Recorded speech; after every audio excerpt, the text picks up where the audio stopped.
The stars have aligned. Cuphead has impossibly released on Nintendo Switch, which means I've finally gotten around to playing and completing it. Ever since its initial reveal in 2014 and launch for Xbox in 2017, it's been on my radar. I was always in love with the idea, a playable 1930s era cartoon, utilizing the same painstaking hand-drawn practices of the time. So, after spending over 25 hours with this game for a 200% completion file, I'm going to celebrate by spilling out a glass of milk for these brothers to talk about my personal journey with Cuphead.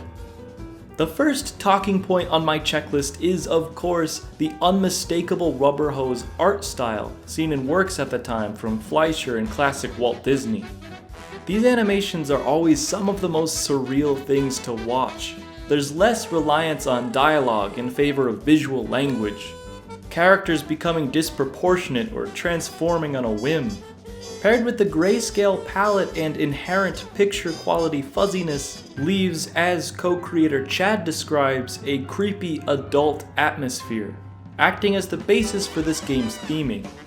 Cartoons, Bimbo's Initiation, and Swing You Sinners make the inspiration obvious, featuring that darker subject matter the game never shies away from. As a quick synopsis in plot, Cuphead gives in to greed, losing both his and his pal Mugman, the Better Brothers, souls to the devil in a bout of gambling. After begging for salvation, the two are told to gather the soul contracts of runaway debtors for a chance that their own souls will be spared. As you can probably guess, these fleers of Inkwell hell won't give in to eternal servitude that easily. So, in between a few platforming sections, the game is mostly about tackling super tough bosses and subduing the sinners. Knockout! In general, boss fights are my favorite parts of video games, but usually there's a climactic build-up before challenging them, where their defeat means peace for the area. In Cuphead though, these guys aren't enslaving the locals, they're just sad saps in the same situation, defending their chance at freedom in the afterlife. Wouldn't you? It's a nice change of pace to not have long exposition in between great gameplay, which was the developer's focus, as not only an homage to vintage cartoons, but retro gaming too. And since gaming is a newer art medium comparatively, we're talking about the 70s and 80s, a time where games had a much less forgiving approach in design. So in terms of the infamous difficulty, it may come as a surprise, but I never seriously got frustrated at the game at all. Are the fights hard? Yes, they are, but Cuphead's built to motivate, with quick load times and an absence of a life system, encouraging as many retries as it takes. When your head's handed to you, and it will be, literally or otherwise, the boss taunts with a dad pun, while this progress bar shows how far along you made it. I can compare it most to the way Donkey Kong Country handles these encounters, specifically King K. Rool in all of his appearances. The duels are lengthy gauntlet types with different phases that require memorization and a whole lot of patience. It's tough at first, but after every attempt, you're a little more prepared than you were before. And Cuphead actually proves this. In Inkwell's second world, there's a watery being that'll tell you how many times you've perished in battle. When I first discovered this pond, I totaled a little over 100 deaths. I didn't check it again until conquering the devil, and I was surprised to see that it was just a bit under 200. So you can see the start of the game is rough for a new player, but you'll get better, attuning the mechanics and earning coins to buy new weapons and abilities. I've gotta say, my go-to loadout for most bosses was the Chaser and Spread shotguns. I love this combo because it's both the weakest and strongest weapons together. The Chaser has less firepower, but it does away with aiming to home in on weak points, meaning I can focus more on dodging and learning attack patterns. The Spread is a risk for reward type of deal. It shoots a lot of bullets at once but has short range, though I find that most foes have plenty of windows for opportunity in which getting close to them is a safe bet. In achieving A and even S ranks, I most often had the badge equipped that grants 2 extra hits at the price of a lower damage output.